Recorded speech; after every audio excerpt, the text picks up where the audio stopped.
Hello. What are we going to do about this anticipated predicted sixth mass extinction of species life on the planet?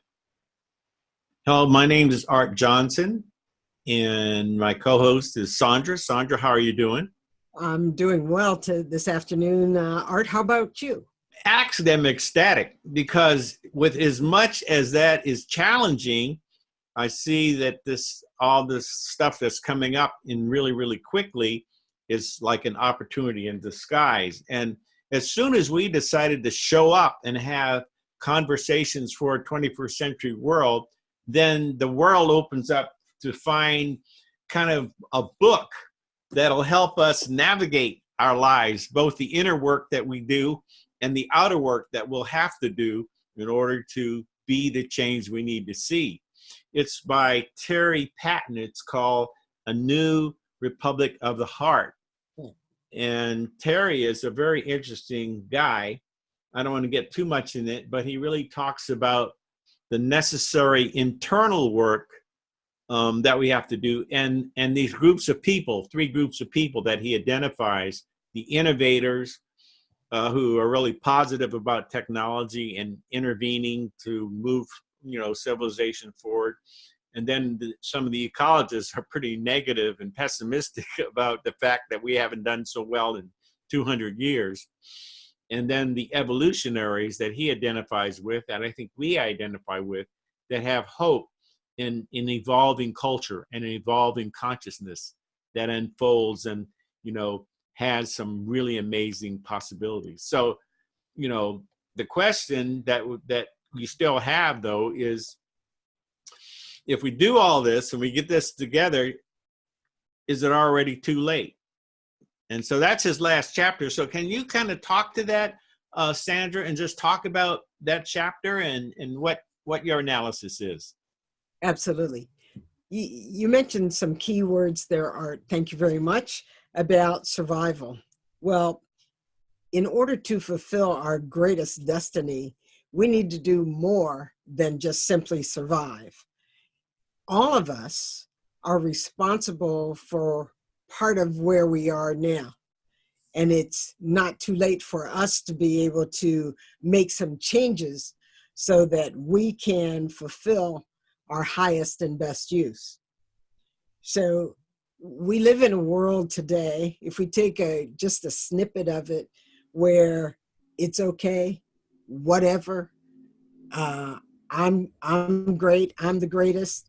We have adopted some cultural dynamics that say, well, we don't care. It's every man for himself. But it is really all of us for the survival of humanity. What that means to me is, if it's to be, it's up to me. So looking at some of the things that we have experienced so far in our life, we've got politics, we've got the worldwide crisis, we've got all kinds of things going on in climate. If we sit back and wait for somebody else to do that, what's going to happen? It's all going to dissipate, and we're going to be out here, who knows where, but life would be very different. So we are into thinking about life-changing situations. The kids, they are out demonstrating. They don't want to live in this world where, climate control is outrageous, that it's out of sight. We have a lot of challenges, and some of the challenges are just about the humanitarianism of being in the same space with each other, breathing the same air, doing good for people. What happened to that? So if we can drop the cynicism, and it's like, well, that's person, they don't know what they're talking about, but accept people for their own humanness, we will then start to change the way we think about each other and ourselves. Let's try to get rid of the negative thoughts and accept people face value. We know whether we can trust them or not, but they have something to say because they all came with a purpose, and the purpose is, at this point, it's more than survival. Let's create the change we wish to see. Right? and thrive. You know, even within the framework of challenge is actually an opportunity in disguise if you really look at, you know, some of the things that are coming around. I mean, I'm enough of a technologist to have that kind of faith Right. in human creativity and in creation, the forces of creation to come together Exactly. to make a change. And So I've been noticing, as you said earlier in a conversation, it's like, you know, once we call on sort of it may be a word spirit, we put it out there that we want to change, you'll be pleasantly surprised on this wild ride that changes start to occur. Things show up. People want to talk to you that right. have never talked to you before, and they have something positive to say, sharing their memories, sharing their experiences. We learn from that.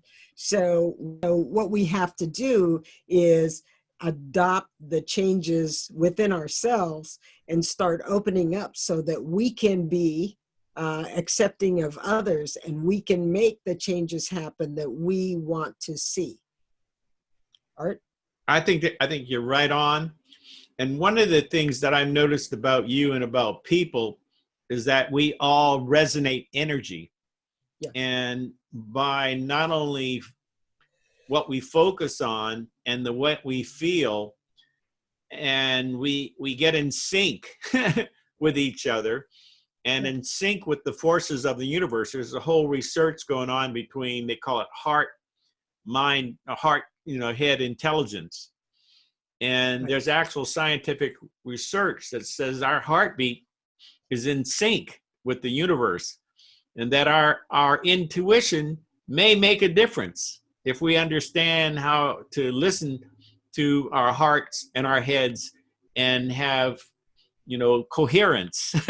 You know, and that coherence is a bigger coherence than just a coherent conversation, but coherence with many of the forces in life that we need to call upon and bring to their positive execution or expression. Does that make sense? It does make I sense. don't want to get too woo-woo about it. I hear you, because people don't like woo woo. They're No, trying to we're not going to get there. No woo-woo right now. So exactly. anyway, that's it. People, this is a good time to, you know, we intend to expand this conversation. Right now, it's Sondra and I, but we're on a platform that can meet with 98 other people in real time. And we know you're watching this because we're sending you this recording, and we need you to weigh in terms of what you care about, and you know how you are, you know, if we can help you with the resilience, the building the resilience and the joy of building community together, and of going across this line of horrible conversations, but you know, in a human connecting way. I think there's an amazing thing that's going to be good for you. I mean, what's in it for you is this joy that we're even having right now doing this. We feel like this is very important. Probably one of the most important things we could do right now at this phase in our lives. And I'm a boomer, and I say, oh, wow, at one time I had that dream, you know, in my 20s, in my you know, with the civil rights thing, to really move forward. And we've been inspired by kind of living saints. You mentioned before Elijah Cummings, who just passed. Right. Remember? An Exactly. amazing man. I mean, amazing human being who showed up and responded, and who cares, genuinely cares about everybody across the aisle.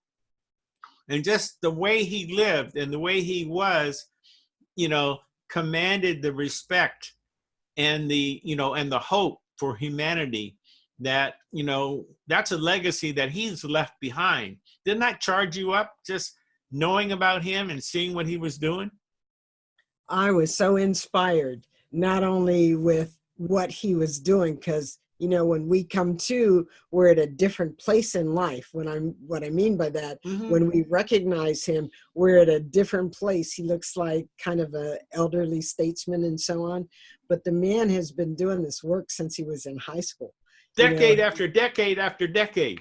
Right. On and on and on, and nobody could say bad things about him. Mm-hmm. So, we're boomers, and in our day, there used to be a song played called "The Revolution Will Not Be Televised." Right. And this Gil is Scott Heron. not exactly. Mm-hmm. This is kind of not the revolution in those terms, but it's an evolution. So we are the change we wish to see, and we can change our habits, the way we're thinking about it. It's inclusion. I mean, it's everywhere in the media. We need to, man up, or let's get it on, so that we can change our thinking to get inspiration from others, and they can change as well. The time is right.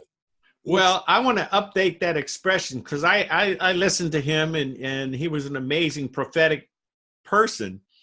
Right. But this evolution will be televised. Yeah, And we will be part of its expression, right? Right. Exactly. All right. Exactly. So And this is a good hopefully, time to sign off. I that's hope that you guys have enjoyed this. We tried to keep it short. We got the feedback about don't talk too long, and we're going to get better at this. So anything more you have to say, Sondra? well, I just appreciate this opportunity to share with our listeners, with each other, that we are on the right track. We're on the right path. And so let's keep it real. Let's keep it positive, and know that you too are an inspiration. Yeah, well, that's good. Now, stay tuned, because our next show, we have a different book that I want to talk to you about. It's by Jeremy Rifkin, and it's about the new Green Deal. And there's been a lot of kind of smog on the internet about what that really is. And this is a very clear exposition of the work of the Green Deal, actually starting in Europe 20 years ago, that he's been working on. That's about the kind of changes that we all need to see, that can really not only help us economically, but actually save life on the planet. And so I'm really excited about going over that book. So stay tuned. The name of the book by Jeremy Rifkin is called The New Green Deal. And he talks about fossil fuel civilization collapsing by 2028. It's 2019 right now. So we're talking about some rapid, thoughtful change here. So anyway, stay tuned. See you later. Bye-bye. Bye. Bye.